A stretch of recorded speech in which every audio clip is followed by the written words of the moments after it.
Welcome to the Cosmic Buster. My name is Bobby Cody. History is being rewritten. We live in absolutely fascinating times. With the spread of technology, we're able to share information in different fields. And people who don't specialize in one field, who are able to cross over into other fields and look at the broader picture, they know history is being rewritten in ways that are just fascinating and seemingly unbelievable. And that's what this video is going to be about. I think you stick around because it's going to be fascinating. Basically, I was watching a video the other day called the Riace Warriors on the Ancient History Lover YouTube channel. I'll provide a link to both the video and the channel itself so you can subscribe. It's a great video. Now, the lecturer is talking in this particular video. He talks about the Riace Warriors. These Riace Warriors were bronze statues that were found underneath the water outside of the town of Riace in Italy, which is near the southernmost portion of Italy, you would call the boot of Italy. These Riace warrior bronze statues were excavated and cleaned up, and they were absolute masterpieces. The lecturer calls them, it's called hyperrealism. By hyperrealism, he means these were exquisitely detailed bronze statues. I'm going to throw up some pictures right now of these statues to show you. In particular, they had veins in the hands, very exquisitely detailed veins in the hands. The feet, the foot that the statue would be resting upon was actually spread apart, just like in real life. If you put weight on your foot, the foot actually spreads apart a little. The feet were spread apart. In addition, he also points out the eyelashes and the eyebrows. I'll put the photo up there. The eyelashes and eyebrows had individual eyelashes and eyebrows, individual hairs. So it was just an exquisitely detailed statues. So I'll put the two of them, A and B. I'll put up right now the A and B so you can get a look at the totality of the two statues there. Just exquisitely detailed, unbelievable realism, individual hairs like I stated, feet spread apart. So it's hyperrealism. Great.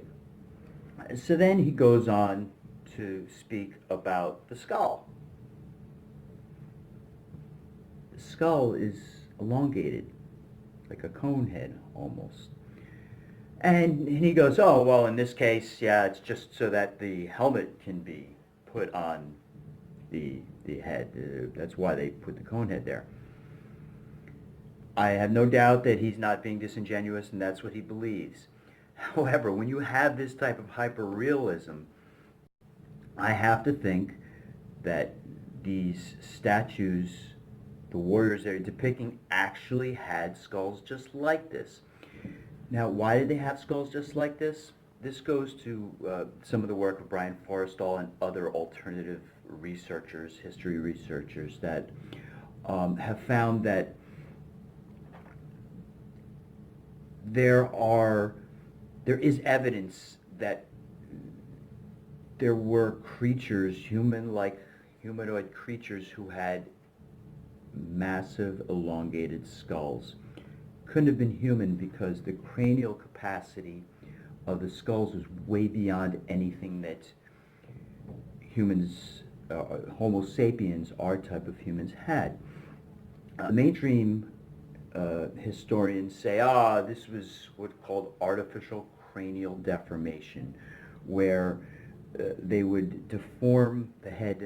The baby is born, and they would put wood on the head so that as the skull and the baby grew, the skull would grow out into a cone-like shape. And there's no doubt they did this. Artificial cranial deformation is worldwide. We see that in ancient history and ancient times, all over the world, they did this for some reason.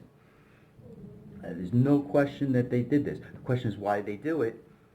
Because they were mimicking the actual real rulers who had these massive skulls with extensive, massive cranial volume, such that our Homo sapiens don't have the capacity for. Brien Foerster has done work on that. I'm going to put one photo up right there, right now. You can see the size of that skull. Absolutely massive. It humans, Homo sapiens, our type of humans, cannot have that type of cranial capacity. That also goes to probably the intelligence of these creatures. If they had this type of cranial capacity, they had massive brains, they probably were exceedingly intelligent as well. Now, this one, the one I put up there, that's from Peru. We also find this same type of elongated skull with a large cranial capacity, very large brains, in Egypt as well. I'm going to put up a photo there right now of the Pharaoh's daughter, actually. This is the Pharaoh Akhenaten. You can see that a depiction of the Pharaoh's daughter, she had this massive cranial capacity as well. So what's going on here? We have, in Peru, we have elongated skulls with massive cranial capacity, and then we have this in Egypt as well. Alternative researchers, in particular, I'm going to talk about David Wilcock and some others. I'm going to provide a link. He surmises that we're coming to the understanding that about 12,000 years ago there was this massive destruction on the planet Earth. Many species got wiped out. Humans nearly became extinct. And what David Wilcock and other researchers are surmised, and I'm going to provide the link again down below so you can take a look at to a video where they talk about this, that after this destruction, these humanoid-like beings with this massive cranial capacity essentially got separated into two wings. There was the ones in the New World and the ones in the Old World. Just like I showed, the ones in Peru and the ones in Egypt. So again, what we have with these Riace Warriors is a hyper-realistic statue. That's not a cone head so they could put the helmet on. They were depicting what these Riace Warriors really looked like. They were actually 6 feet 5 inches tall, these statues, which is about a foot taller than the average Greek. These are Greek statues, and they had elongated skulls. Now, I'm not necessarily suggesting that they had this, that they were actually a different type of humanoid. It appears from the elongated skull that it more than likely was a cranial deformation type of a skull, and it wasn't actually, they weren't actually born like that. It looks like they were, based on my observation, what I see, it looks like there was cranial deformation. But as I've stated, the reason they were doing this cranial deformation is because the elites of their society did have these elongated skulls, and they were trying to give their children the appearance of the elites to give them a head start in society. So all these links will be provided down below. I'll also provide links throughout the video here. Any comments, for or against, please feel free to comment, like, share, and subscribe.